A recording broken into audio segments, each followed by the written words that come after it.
नमस्कार साथियों और प्यारे बच्चों, आज इस वीडियो में हम जानेंगे संख्या और संख्या पद्धति पर आधारित प्रश्नों के हल। और उससे पहले हम एक छोटा सा रिकैप करेंगे। सबसे पहले आपको याद दिलाएंगे कि संख्या के प्रकार कौन कौन से हैं। सबसे पहली संख्या है प्राकृत संख्या, जिसको हम गिनती के लिए इस्तेमाल करते हैं। प्राकृत को हम प्राकृतिक संख्या भी कह सकते हैं या प्राकृत संख्या कहते हैं। ये एक से शुरू होती है। और उसके बाद आती है पूर्ण संख्या। पूर्ण संख्या में जब जीरो ऐड हो जाता है तो पूर्ण संख्या हो जाती है। और इसके बाद आता है पूर्णांक संख्या। जो पूर्णांक संख्या होती है उसमें जीरो से पहले माइनस भी शुरू हो जाता है। माइनस से लेकर के प्लस तक जितनी संख्याएं होती हैं वो सारी पूर्णांक होती हैं। और उसमें ये माइनस होते हैं यानी ऋण पूर्णांक और धन पूर्णांक। ऋण और धन पूर्णांक, जितनी भी धनात्मक संख्याएं हैं वो धन पूर्णांक हैं और जितनी भी ऋणात्मक संख्याएं हैं वो सब ऋण पूर्णांक हैं। इसके बाद आते हैं सम और विषम पे। सम संख्याएं वो होती हैं जो दो से विभाजित हो जाती हैं, यानी जिनके जोड़े बन सकते हैं दो दो के। और विषम संख्याएं वो होती हैं जिनके जोड़े नहीं बनते, यानी जो दो से विभाजित नहीं होती। और ये क्रमागत होती हैं, जैसे 1 2 3 4 5 6 7 8 हम नंबर्स ले लेते हैं तो एक के बाद एक विषम है, फिर सम है, फिर विषम है, फिर सम है। इस तरीके से गिनती चलती रहती है। और उसके बाद आता है भाज्य और अभाज्य। भाज्य संख्याएं वो होती हैं जो स्वयं के अलावा और एक के अलावा किसी भी अन्य संख्या से भी विभाजित हो जाती है। और यहीं पे अभाज्य वो संख्या होती है जो सिर्फ स्वयं से और एक से, यानी उसका एक केवल एक होता है और स्वयं के अतिरिक्त किसी भी अन्य संख्या से विभाजित नहीं होती, तो वो है अभाज्य संख्या। अभाज्य संख्या को प्राइम नंबर कहते हैं और भाज्य संख्या को कंपोजिट नंबर कहते हैं। और भाज्य और भाज्य के बाद आता है परिमेय संख्या। अब परिमेय संख्या वो होते हैं जिनको हम p/q के फॉर्म में लिख सकते हैं, यानी कि बटे के फॉर्म में लिख सकते हैं, जिसमें ऊपर वाला अंश होता है और नीचे वाला हर होता है। ऊपर वाली संख्या अंश और नीचे वाली संख्या हर होती है। तो ये हमने एक छोटा सा रिकैप लिया जिसमें हमने आपको बताया कि संख्याओं के प्रकार कौन कौन से होते हैं। चलिए अब हम आते हैं सवालों पे। हमारा पहला सवाल बड़ा ट्रिकी होने वाला है। मान लीजिए कि हमें जानना है कि 1 से 1000 तक कितनी संख्याएं हैं जो एक अंक की हैं, यानी 1 से 9 तक। तो इसका सिंपल सा फॉर्मूला होता है 9 × 10 की पावर n। n का वैल्यू यहां पर 0 रखना होगा अगर एक संख्या की बात की जाए, यानी 9 × 10 की घात 0 हो जाता है 1, यानी 9 ऐसी संख्याएं हैं 1 से 1000 तक जिनमें जो एक अंक की संख्याएं हैं। अब यहीं पर हम 2 अंक की संख्याएं देखते हैं। 9 × 10 की घात 1, यानी 9 दहम्मा 90। 2 अंक की 90 संख्याएं हैं। 10 से लेकर के 99 तक हमारे पास 90 संख्याएं हैं। इसी तरीके से हम इसी फार्मूले पर रखते हैं। अगर हमें 1000 तक 1 से 1000 तक 3 संख्याओं की पता करना है कि कितनी 3 संख्याएं हैं, तो हम यहां पर क्या करेंगे, 9 × 10 की पावर 2 कर देंगे। हमेशा जितनी संख्या है उससे एक हम कम करेंगे। तो यहां 9 × 100 यानी 900 संख्याएं ऐसी हैं जो 3 अंक की संख्याएं हैं 1 से 1000 तक। अब मान लीजिए आपको यह पता करना है कि ऐसी कितनी संख्याएं हैं जो 5 अंक की संख्याएं हैं कुल। तो उनको आपको जानने के लिए 9 × 10 की पावर 4 करना पड़ेगा, यानी 9 को हमें गुणा करना पड़ेगा 10 ये 4 बार, यानी 90,000। यानी वो 90,000 संख्याएं हैं जो 5 अंक की हैं। तो इसी तरीके से हम ये एक तरीका है, एक टाइप है जिसको हम निकाल लेंगे। चलिए अब आते हैं दूसरे तरीके पे। दूसरा टाइप हमारा ये है कि हमसे ये पूछा जा सकता है कि 1 से लेकर के 50 तक की प्राकृत संख्याओं का योग बताइए। तो आपको 1 से लेकर के 50 तक अगर जोड़ना हो तो बड़ा आपके लिए मुश्किल हो जाएगा। लेकिन वहीं पर आपके पास अगर फॉर्मूला हो n × n+1/2। अब देखिए यहां पर क्या होगा, आपको टोटल 50 नंबर तक चाहिए। तो आपने क्या किया, आपका n बराबर हो गया 50। अब 50 को गुणा करना है 51 से और भाग देना है 2 से। और ये देखिए 2 और ये 25 हो जाएगा। और ये जब उत्तर निकालेंगे तो ये वही आएगा जो हमारा 1 से 50 तक का सम है। इसे और कुछ छोटा कर लेते हैं ताकि इसको हम प्रूव भी कर सके आपके सामने। मान लीजिए कि हमें 1 से 10 तक के सभी नंबर्स जितने हमारी नेचुरल नंबर्स हैं, प्राकृतिक संख्या है, उनका हमें योग करना है। तो यहां पर n है हमारा 10 और 10 को हम गुणा करेंगे 11 से और भागे 2 और यहां पर आएगा 5, 11 बचे 55। अब 1 से 10 तक आप जोड़कर देख लीजिए, वो 55 ही आएगा। अब ये आता कहां से, ये फार्मूला कहां से आता है ये भी हम आपको बता दें। ये क्लास 3 या 4 के मैथ्स की बुक में भी है। मान लीजिए आपको 1 से 20 तक का जोड़ना है अंक, तो 1 2 3 4 5 6 7 8 9 10 और वापस आ जाइए 11 12 13 14 15 16 17 18 19 और 20। अब यहां पर आप जोड़ करके देखिए, ये 21 है, 21 है, 21 है, 21 है, 21 है, 21 है, 21 है, 21 है, 21 है, 21 है। यानी यहां पर देखिए 21 कितनी बार गुणा है, 1 2 3 4 5 6 7 8 9 10 बार है। 21 को हम 10 बार गुणा करेंगे, तो 21 को हम जब 10 बार गुणा करेंगे तो ये हो जाता है 210। अब इसी फार्मूले को हम यहां 1 से 20 तक जोड़ रहे हैं, तो 1 से 20 को हम फार्मूला लगा लेते हैं। यहां पर हमारा n हो जाएगा 20 और 20 को हमें गुणा करना है 21 से और भागे करते हैं 2 से। तो ये देखिए ये 10 आ जाता है, 20 धामा 21 धामा 210। तो आप ऐसे भी निकाल सकते हैं। देखिए इसका प्रूफ है कि यहां पर 21 को 10 बार मल्टीप्लाई किया गया है। अब ये 10 क्यों किया गया है, क्योंकि हमने 20 को 10 करके 2 पार्ट में डिवाइड कर दिया। देखिए 10 संख्याएं ऊपर हैं, 10 संख्याएं नीचे हैं, इसलिए हमने इसको बटे 2 कर दिया। यहां पर ये देखिए अगर हम यहां पर 20 बटे 2 कर देते हैं तो देखिए ये 10 आ जाता है और 21 धामा 210। तो एक छोटा सा ये प्रूफ था, क्योंकि बच्चों के मन में सवाल जरूर आते हैं कि ये संख्याएं ये कहां से हमारे पास ये आ जाता है। तो ये आता तभी है जब आप इसको कहीं ना कहीं से प्रूव करते हैं। मैथमेटिक्स में कोई चीज अपने आप नहीं आती है, वो से आप जब कई जगह पर रखेंगे, अपना दिमाग लगाएंगे तो आपको उसका उत्तर पता चल जाएगा। तो मैथ्स सिर्फ रटने की विषय वस्तु नहीं, आपको ये समझना होगा कि ये चीजें आती कहां से हैं। चलिए अब इसी तरीके से हम निकाल लेते हैं सम संख्याओं का योगफल। मान लीजिए कि आपसे पूछा जाए कि 1 से 20 तक सभी सम संख्याओं का योगफल निकालिए, तो इसका फॉर्मूला है n गुणे n प्लस 1। यानी अगर हम 20 तक की संख्याओं का देख रहे हैं, 20 तक सबसे पहले तो हमें यह जानना होगा कि कितनी सम संख्याएं हैं। 20 तक हमारे पास है 10 सम और 10 ही विषम संख्याएं हैं।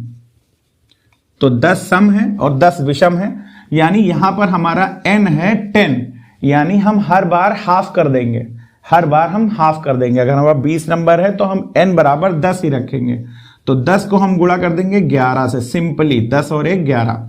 तो यहां पर ये आंसर आ गया। मान लीजिए कि हमें सवाल आ जाए कि 1 से 30 तक बताइए, तो इसमें हम सीधे n हमारा 15 हो जाएगा और 15 गुणे 16 हम उत्तर ले आएंगे।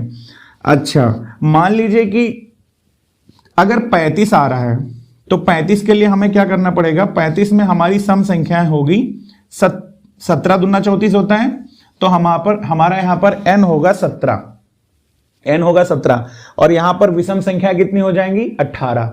तो यहां पर हमें थोड़ा कैलकुलेट करना पड़ेगा कि जहां पर विषम संख्याएं हैं वहां पर हमारा n विषम में 1 बढ़ जाएगा और सम में 1 घट जाएगा हर बार।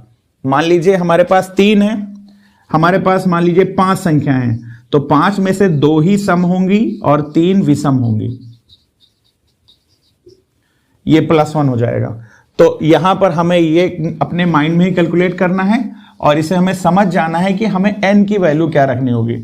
कई बार बच्चे कंफ्यूज करते हैं, वो n की वैल्यू बिना निकाले सीधे यहां पर 20 गुणे 21 कर देते हैं, जो कि गलत है। आपको n समझना होगा कि उतनी संख्या तक, दी गई संख्या तक कितने हमारे पास सम या विषम संख्याएं हैं। मान लीजिए कि हमारे पास टोटल संख्या 100 है, तो हमारे पास 100 में 50 सम होंगे और 50 ही विषम होंगे। अब इसका हमें कैसे कैलकुलेट करना पड़ेगा। मान लीजिए सवाल आ गया कि 1 से 100 तक सभी सम संख्याओं का योग कितना होगा, तो आप क्या करेंगे, यहां पर n है 50, तो 50 को 51 से गुणा कर देंगे, सिंपली n प्लस 1, n गुणे n प्लस 1। तो हमारा विषम संख्याओं का योगफल का फॉर्मूला है सिंपल n स्क्वायर, यानी अगर पूछा गया कि 1 से 20 तक के कितनी सम संख्याओं का विषम संख्याओं का योगफल होगा, तो हमारे पास विषम संख्या है 10 और 10 का स्क्वायर यानी 10 इंटू 10, 10 गुणे 10 बराबर 100। तो हमारे पास 1 से 20 तक की सभी विषम संख्याओं का योगफल होगा 100। तो यहां पर तीसरा फॉर्मूला हो गया। अब आते हैं n प्राकृत संख्याओं के वर्गों का योगफल कितना होता है। इसका फॉर्मूला होता है n+1 2n+1 बटे 6। मान लीजिए कि हमने सवाल पूछा कि 1 से 20 तक के सभी प्राकृत संख्याओं के वर्गों का योगफल बताइए। तो हमारे पास n कितना हो जाएगा 20। अब 20 को गुणा करेंगे हम 21 से और फिर उसके बाद गुणा करेंगे 2n+1 यानी 20 को हमें 2 से गुणा करना पड़ेगा यानी 2 गुणे 20 और फिर 1 यानी ये हो जाएगा 41 यानी 20 गुणे 21 गुणे 41। अब ये आप पैटर्न समझिए और भागे 6 यानी इसको बटे 6 करना। अब ये आपको पैटर्न समझना है कि 20 में आप 1 जोड़ देंगे और ये 20 को 2 गुना करके 1 जोड़ देंगे। अब इसको हम और दूसरे एग्जाम्पल से समझते हैं। मान लीजिए कि हमें 1 से लेकर के 10 तक सभी संख्याओं के वर्गों का योगफल निकालना है। तो हम अगर वर्ग करके योग निकालने चले तो काफी लेट हो जाएगी। हम यहां पर ये फॉर्मूला लगाएंगे n गुणे n+1 गुणे 2n+1 बटे 6। अब यहां पर हमारे पास n है 10 और 10 को गुणा करना है n+1 यानी 11 से और यहां पर n को 2 गुना करके 1 जोड़ देना यानी 10 दूना 20 और 1 21 से और भागे 6 कर देना है। तो यहां पर देखिए 2 पंचे 10, 2 3 6, 3 कम 3, 3 9 27, 5 गुणे 11 और गुणे 9, 11 पचे 55 और 55 गुणे 9, 9 पचे 45, 9 पचे 45 और 4 49, 495। ये हमारी वो संख्या हो गई। तो हम आगे बढ़ते हैं।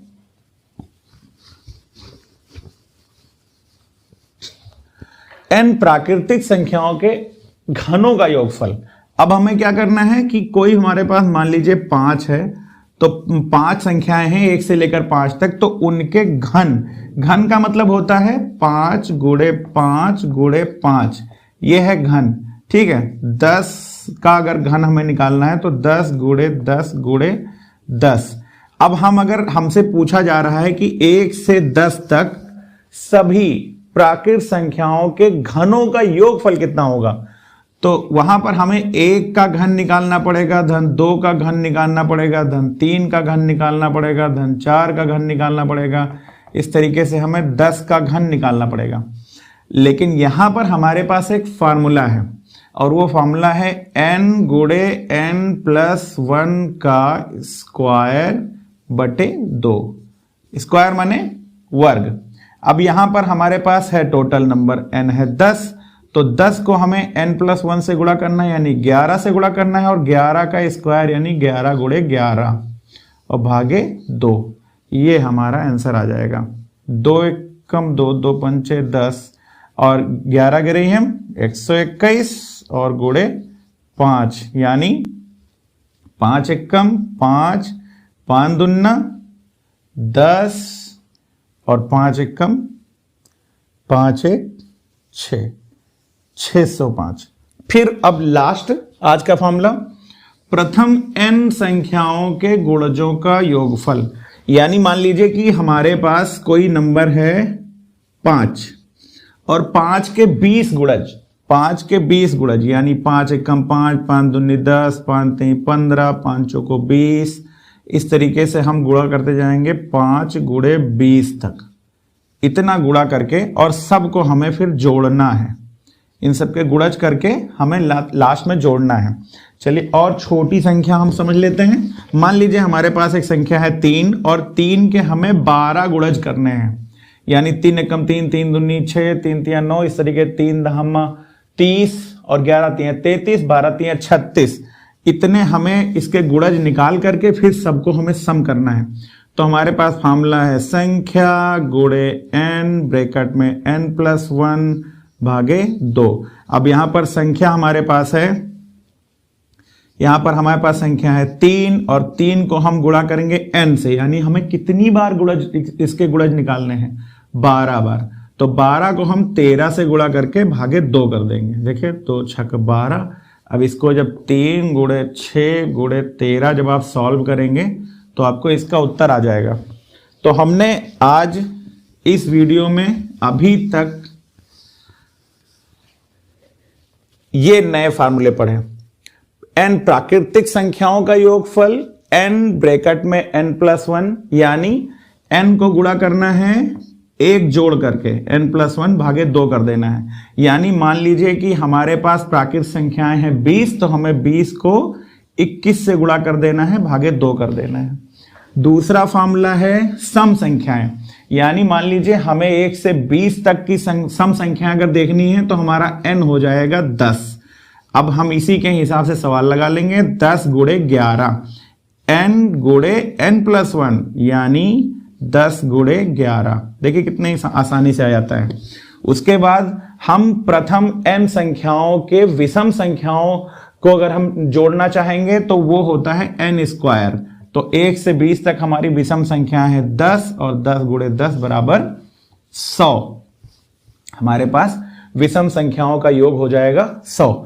अब आते हैं n प्राकृतिक संख्याओं के वर्गों का योगफल। उसका फार्मूला है n ब्रैकेट में n+1 ब्रैकेट में 2n+1 बटे 6। यानी कि हम किसी भी संख्या के किसी भी n नंबर, मान लीजिए कि आपको 1 से 10 तक निकालना है, 1 से 10 तक के संख्याओं के वर्गों का योगफल निकालना है, तो आपका n हो जाएगा 10। 10 को आप गुणा करेंगे 11 से और फिर 10 को 2 बार गुणा करके एक और जोड़ देंगे, यानी 21 से गुणा करेंगे और भागे 6 कर देंगे। तो ये आपका यहां से आंसर आ जाएगा।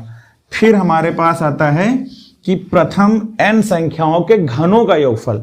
तो घनों में हम सिंपल n गुणे n+1 करके उसको स्क्वायर कर लेते हैं, बटे 2 कर लेते हैं। मान लीजिए कि हमें शुरुआत के 10 संख्याओं के घनों का योगफल निकालना है, तो हमारा n होगा 10 और 10 को हम 11 से गुणा करेंगे और 11 का स्क्वायर करेंगे और भागे 2 कर देंगे।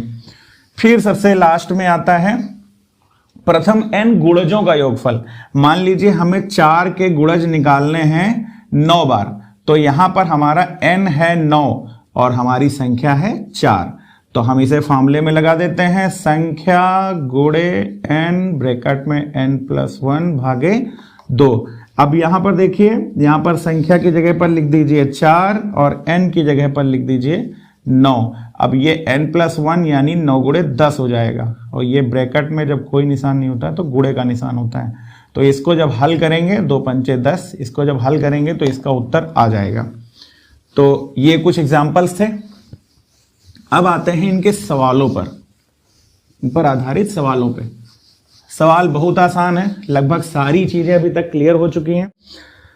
मान लीजिए हमारे पास 4 संख्या है 1, 0, 3, 6, 7 और हमारा सवाल यह है कि इनसे बनने वाली सबसे बड़ी से बड़ी और छोटी से छोटी संख्या का अंतर बताइए। तो इसमें सबसे बड़ी संख्या हमारी कौन सी बनेगी? सबसे बड़ी संख्या है हमारी 7, फिर 6, फिर 3, फिर 1, फिर 0। अब यहीं पर हमें सवाल अगर आता है कि सबसे बड़ी सम संख्या कौन सी होगी, तो ये तो सम संख्या है, अच्छी बात है। अगर हमारा सवाल आ जाए कि इन नंबर से बनने वाली सबसे बड़ी विषम संख्या क्या होगी, तो हमें क्या करना है कि ये सबसे लास्ट वाला नंबर ना, देखिए ये सबसे बड़ी तो तभी होगी जब बड़े नंबर पहले होंगे। अब हमें 0 और 1 कर देना है। अब देखिए ये सबसे बड़ी विषम संख्या हो जाएगी और ये सम संख्या हो जाएगी। अब यहां पर सबसे छोटी संख्या कैसे हम निकालेंगे? देखिए सबसे छोटी संख्या कैसे निकालेंगे। सबसे पहले बच्चे गलती यहां करते हैं कि सबसे छोटी संख्या 0, 1, 3, 6, 7 लिख देते हैं, लेकिन यहां पर देखने वाली बात यह है कि 0 और 1, अब ये टोटल 5 अंकों की संख्या बची ही नहीं, ये तो 4 अंकों की संख्या होगी। इसलिए जब भी इस तरीके से दिया हो तो सबसे छोटी नंबर को, सबसे छोटी संख्या को हमें सबसे पहले लिख देना है, उसके बाद 0 लिख देना है, उसके बाद जो उससे बड़ी संख्याएं हैं, यानी ये वो सबसे छोटी से छोटी संख्या है जो इनसे बन सकती है, इन संख्याओं से। तो हमें चाहे उसका अंतर निकालने के लिए कहें या गुणन निकालने के लिए कहें, जो भी इसमें सवाल में कहे वो हम उसे हल कर देंगे। चलिए, अब ये पहला पैटर्न हो गया। अब स्थानीय मान और अंकित मान के मानों में अंतर, मान लीजिए 8 7 5 6 2 7 5 0। तो यहां पर 7 के 2 स्थानीय मानों का अंतर क्या होगा? यहां देखिए, यहां पर 7 का स्थानीय मान है 7 गुणे 1 2 3 4 5 6, 1 2 3 4 5 6, यानी 7 के बाद हमें 6 जीरो लगा देने हैं। और यहां पर 7 का स्थानीय मान क्या है? 7 गुणे 1 2 0, 2 जीरो, यानी 7 के बाद 2 जीरो। अब इनका अंतर करिए या गुणा करिए, घटाव करिए, जो भी है, आपको ये पता होना चाहिए कि स्थानीय मान होते क्या हैं। फिर अगला सवाल कि मान लीजिए 6 अंकों की बड़ी से बड़ी और 7 अंक की छोटी से छोटी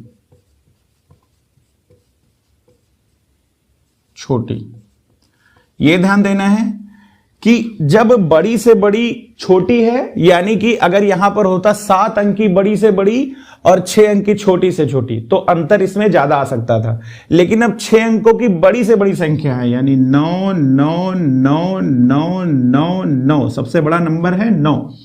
अब लिखा हुआ है 7 अंकों की सबसे छोटी संख्या, तो 7 अंकों की सबसे छोटी संख्या 0 0 0 0 0 0 1। तो इसका जब हमें अंतर निकालना होगा तो इसका अंतर केवल 1 आएगा हर बार। अब देखिए, इसका सवाल हम बदल देते हैं। 5 अंकों की बड़ी से बड़ी और 6 अंकों की सबसे छोटी से छोटी संख्या का अंतर क्या होगा? 1। 4 अंक की बड़ी से बड़ी और 5 अंक की छोटी से छोटी संख्या का अंतर क्या होगा? 1। तो इस तरीके से चलिए एक और, 8 अंक की बड़ी से बड़ी और 9 अंक की छोटी से छोटी संख्या का अंतर क्या होगा? 1। तो आपको ये याद रखना है। और बाकी अगर यहां पर हम बदल देते हैं, मान लीजिए कि 5 अंक की बड़ी से बड़ी और 4 अंक की छोटी से छोटी का अंतर बताइए, तो आपको तो घटाव करना पड़ेगा। ये देखिए 5 है और 4 अंकों की छोटी से छोटी संख्या 1000, तो इसमें से आपको ये घटाना पड़ेगा। तो जो घटाने का तरीका है वो कॉमन है, उसमें कोई दिक्कत नहीं है। तो ये हमारा तीसरा पैटर्न हो गया। अब चौथा पैटर्न कि 3 अंकों की बड़ी से बड़ी संख्या बताएं जो 15 से पूरी तरह विभाजित हो जाए। 3 अंकों की बड़ी से बड़ी संख्या जो 15 से विभाजित हो जाए, विभाजित हो जाए। देखिए, इसको हम भाग करते हैं। 15 छक्का 90 बचा 9 9, 15 छक्का 90। अब यहां पर ये कितना है? 9 बच गया। अब देखिए यहां पर शेषफल आता है 9, यानी कि हमें 999 में से यदि 9 घटा दें तो ये संख्या पूरी 15 से विभाजित हो जाती। लेकिन अब चूंकि नहीं है तो हमें इसमें से 9 घटाना पड़ेगा। इसी तरीके से मान लीजिए यहां पर 3 अंक के बजाय 4 अंकों की बड़ी से बड़ी संख्या होती और यहां पर 12 होता, तो हमारा सवाल क्या होता? विभाजित हो जाए। तो 4 अंकों की बड़ी से बड़ी संख्या कौन सी है?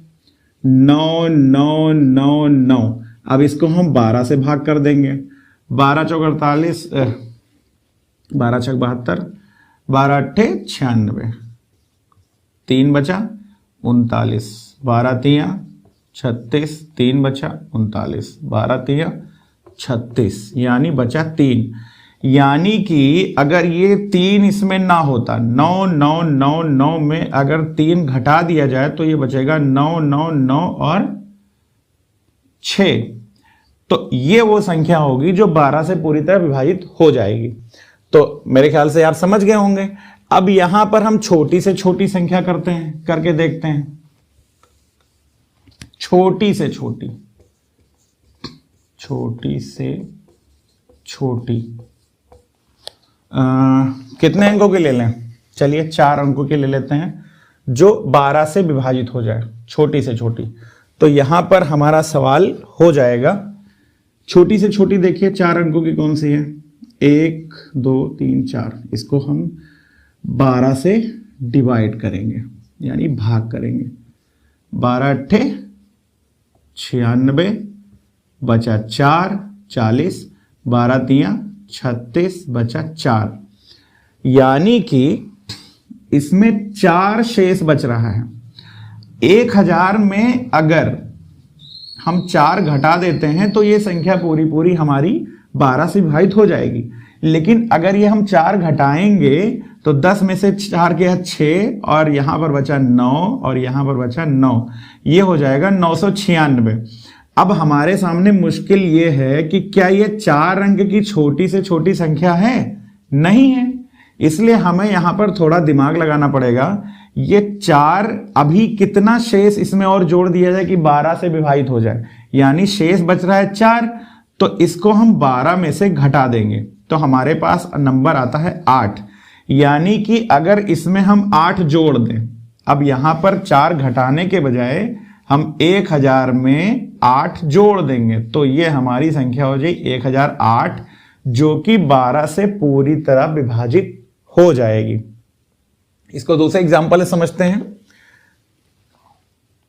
3 अंकों की छोटी से छोटी संख्या बताइए जो 15 से पूरी तरह विभाजित हो जाए। तो 3 अंकों की छोटी से छोटी संख्या कितनी है? 100 है, और 100 को हम 15 से अगर डिवाइड करते हैं तो 15 छक्का 90, बचता है हमारे पास 10। देखिए अगर यहां 10 के बजाय यहां 15 आता, यहां 15 होता तो 15 एकम 15 हो जाता। तो 10 को 15 बनाने के लिए हमें कितने की जरूरत है? 5 की जरूरत है। यानी हम 100 में अगर 5 जोड़ दें तो ये 105 हो जाएगा। अब 15 का पहाड़ा पढ़िए, 15 सत्ते 105 होता है। मेरे ख्याल से आप ये चीजें समझ गए होंगे। तो ये है 3 अंकों की छोटी से छोटी संख्या क्या होगी जिससे 15 से विभाजित हो जाए, या 5 अंकों की बड़ी से बड़ी संख्या जो 8 से विभाजित हो जाए। इस तरीके के जो भी सवाल हैं उन्हें आप हल करेंगे। उसके बाद एक सवाल आता है, इकाई का अंक क्या होगा? देखिए इकाई का अंक क्या होगा, एक बड़ा सा नंबर दे देते हैं। मान लीजिए हमारे पास है 37 गुणे 105 गुणे 18 गुणे 107 1500। मान लीजिए कि आपके पास खूब सारे गुणा करने वाले नंबर दे दिए जाएं, और ये तो हमने छोटे छोटे नंबर लिखे हैं, आप इनसे बड़े सवाल भी लिख सकते हैं। खूब बड़े नंबर लिख लीजिए। फिर ये बताइए कि उनका गुणा करने पर उनका इकाई अंक क्या होगा, जो गुणनफल होगा। तो यहां पर आपको एक टेक्निक ये लगानी है कि केवल इकाई अंक को ही गुणा करना है। आपको पूरी संख्या को गुणा करने में अपनी ताकत नहीं खर्च करनी है। देखिए यहां पर 7 गुणे 5 गुणे 8 गुणे 7 गुणे 0। अब यहां पर देखिए अगर आखिरी में एक भी 0 आता है तो हमारा इकाई अंक 0 हो जाएगा। यानी इस पूरे सवाल में अगर इकाई किसी भी अंक के इकाई अंक पर कोई 0 आता है तो उसका उत्तर 0 ही आएगा। आप गुणा करके देखिएगा। देखिए मान लीजिए कि आप 24 गुणे 10 करते हैं तो 4 0 ही हम 0 आता है, और देखिए 0 0 फिर यहां पर 24 आता है। तो यहां पर जो 0 और 4 और 2 होगा, जो हम इकाई का अंक यहां नीचे छोड़ देते हैं वो वही संख्या होती है जो इनके इकाई के अंकों का गुणनफल होती है। तो इस तरीके से हमने देखा कि अगर किसी भी गुणा के सवाल में अगर लास्ट में 0 आता है किसी भी अंक में, तो वहां पर उसका इकाई का अंक गुणनफल का भी 0 ही होगा। चलिए अब हम इसको हटा देते हैं और इसको रिप्लेस करके मान लीजिए हम इसको कर देते हैं 3। तो अब देखिए हमारे पास ये संख्या होगा 3। अब हम क्या करेंगे, छोटे छोटे नंबर्स को गुणा करते जाइए। 7 पचे 35, 8 सते 56 गुणे 3। अब आपको पूरा नहीं गुणा करना है, अब आपको फिर से इकाई अंक को ही गुणा करना है। 5 गुणे 6 गुणे 3, 5 छक्का 30, 30 3 90, यानी फिर से 0 आ गया। हमें क्या करना है कि इकाई के अंकों को ही केवल गुणा करना है और उनसे हमें अपना आंसर ले आना है। अब यहां पर जो 7वां प्रकार है, मान लीजिए 2 संख्याएं हैं जिनका योगफल है 24। तो एक संख्या अगर x होगी तो दूसरी संख्या क्या हो जाएगी, 24 माइनस x हो जाएगी। मान लीजिए हमारे पास 2 संख्याओं का योगफल है 10। एक संख्या 4 है तो दूसरी 10 माइनस 4 यानी 6 हो जाएगी। वैसे ही यहां पर एक संख्या अगर x है तो दूसरी हो जाएगी 24 माइनस x। अब ये हमारी पहली कंडीशन हो गई। अब उसके बाद दूसरी कंडीशन क्या है कि पहली संख्या में से दूसरी संख्या को घटा देने पर उत्तर हो जाता है 8। तो यहां पर हमें क्या करना पड़ेगा, इसको हमें x माइनस 24 माइनस x को हमें एक ब्रैकेट में रखना है और 8 को इस तरीके से लिखना है। अब यहां पर यह ध्यान देना है कि अगर ब्रैकेट से पहले अगर माइनस का निशान लगा हुआ है तो ये माइनस का निशान तो एज इट इज बना रहेगा, लेकिन अंदर के निशान बदल जाएंगे। यहां पर x माइनस 24 हो जाएगा, धन x हो जाएगा, बराबर 8 हो जाएगा। अब यहां पर देखिए x और x जुड़ जाएंगे, 2x हो जाएंगे, 2x माइनस 24 बराबर 8 हो जाएगा और 2x बराबर हो जाएगा 8 और धन 24 यानी 24 8 32। अब यहां पर 2x बराबर 32 हो गया है तो यहां से x बराबर हो जाएगा 16 यानी एक संख्या आपकी 16 हो गई। अगर दो संख्याओं का योग 40 है और उसमें से एक संख्या 16 है तो दूसरी आप जो है 24 माइनस 16 यहां कर लेंगे। 24 माइनस 16 करेंगे तो 8 आ जाएगी। चलिए हम कुछ और एग्जाम्पल ले लेते हैं। किन्हीं दो संख्याओं का योगफल 72 है, उन दो संख्याओं का अंतर है 28, तो संख्या बताइए। दो संख्याओं का योगफल है 72 यानी एक संख्या है x और दूसरी है 72 माइनस x। चलिए अब ये बताते हैं कि उन दो संख्याओं का अंतर है 28 यानी x में से 72 माइनस x को घटाते हैं तो उत्तर आता है 28। तो यहां पर जो हमने अभी पहले तरीका अपनाया था उसी को अपना लेते हैं। x माइनस 72, अब ये अंक अंदर का ये साइन बदल जाएगी, ये x हो जाएगा बराबर 28। अब यहां पर ये 2x हो जाएगा, 2x बराबर हो जाएगा, 72 है उधर चला जाएगा, 28 धन 72, 28 धन 72 हो जाएगा 100, 2x बराबर 100 तो x बराबर 50। ये दो यहां भाग हो जाएगा। अब x बराबर 50 हो जाएगा। अगर x बराबर 50 हो गया है तो दूसरी संख्या हो जाएगी 72 माइनस 50 बराबर 22। पहली संख्या 50, दूसरी 22। फिर अगला सवाल है, एक संख्या 36 से उतनी अधिक है जितना 86 से कम। अब हमारे पास दो नंबर है 36 और 86 यानी वो संख्या 36 और 86 के बीच की है। मान लेते हैं कि वो संख्या x ज्यादा है और x कम है। अब हम क्या करेंगे, इन दोनों को बराबर कर देंगे। 36 से x उतना ही ज्यादा है जितना कि 86 से x कम है। अब हम क्या करेंगे कि ये माइनस x को इधर ले आएंगे और 36 को उधर चला भेज देंगे। तो यहाँ x माइनस यहाँ हो जाएगा प्लस x और ये 36 उधर जाकर के हो जाएगा 86 माइनस 36। अब x हो जाएगा 2x, 2x बराबर कितना हो जाएगा 0 और 50, x बराबर 25। ये देखिए 25 डिवाइड हो जाएगा, यहां पर x हो जाएगा 25 यानी कि यहां पर ये संख्या 36 से 25 ज्यादा है और 86 से 25 कम है।